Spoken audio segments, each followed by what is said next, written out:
In today's video, I'm going to walk you through the steps on how to change your TikTok password. This is going to be a really quick and easy video. Make sure you watch it until the end.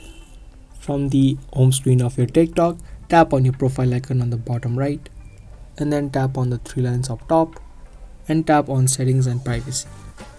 Now in the settings tab, all you need to do is tap on accounts, and you'll see an option of password on the second.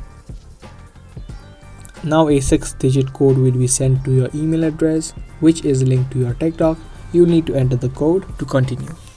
Now after that is complete, you'll have a section where you can create a new password. Now your password must be at least 8 characters long, should contain at least one letter, one number, and at least one special characters, such as question marks and hashtags. After that is complete, you can now tap on next. And there you go, you have successfully changed your password of TikTok.